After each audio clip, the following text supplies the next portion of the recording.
Good evening વિદ્યાર્થી મિત્રો. આજે આપણે ધોરણ 7 અંગ્રેજી વિષયમાં કંજક્શન વિશે આજે અભ્યાસ કરીશું. કંજક્શનનો ગુજરાતી શબ્દ થાય છે સંયોજક. તો આપણે એની ડેફિનેશન એટલે કે વ્યાખ્યા સમજીએ. જે શબ્દ, બરાબર સમજો, જે શબ્દ બે શબ્દો, બે વાક્યોને જોડે છે તેને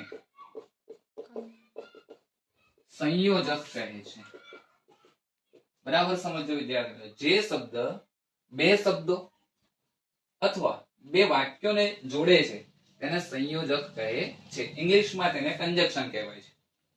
તો આપણી પાસે કંજક્શન કેટલા છે? તો સૌથી પહેલું કંજક્શન ની વાત કરું તો પહેલું કંજક્શન છે એન્ડ. એનો ગુજરાતી શબ્દ થાય છે અને. બરાબર. તો અહીંયા એન્ડ એટલે અને. તો આપણે એની ડેફિનેશન સમજી લઈએ. બે કર્તા, બે વિશેષણ કે બે વાક્યોને જોડવા એન્ડ વપરાય છે. ક્યારે એન્ડ નો ઉપયોગ કરવાનો છે? બે કર્તા, બે વિશેષણ કે બે વાક્યોને જોડવા એન્ડ વપરાય છે. એક્ઝામ્પલ તરીકે આપણે જોઈએ.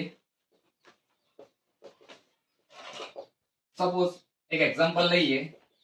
આઈ હેવ અ પેન. અને બીજું એક વાક્ય આપણે અહીંયા સેટ કરીએ છીએ કે આઈ હેવ અ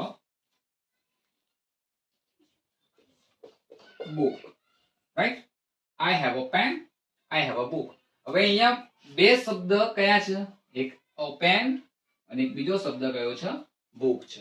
તો આ બંનેને આપણે એક સાથે જોડીશું. I have આપણે એક જ વખત લખી દઈશું કે I have a pen and a book.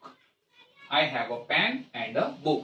એટલે કે મારી પાસે એક પેન અને એક પુસ્તક છે. બીજું એક્ઝામ્પલ આપણે જોઈએ તો કે રામ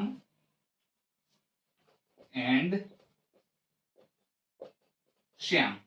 રામ, શ્યામ. તો આ બે કર્તા થયા. શું થયા? કર્તા. કર્તા કોને કહેવાય? એટલે કે બંને વ્યક્તિ એ કર્તા થયા આપણે. બરાબર. Ram and Shyam are my friend. Ram અને શ્યામ એ મારા મિત્રો છે. બરાબર. તો આ પહેલું કંજક્શન વિશે ફરીથી એક વખત આપણે સમજી લઈએ કે બે કર્તા, બે વિશેષણ કે બે વાક્યોને જોડવાનું કામ એન્ડ નું છે. હવે આપણે એક એક્ઝામ્પલ જોઈએ. I finished my homework. I finished my homework and went play.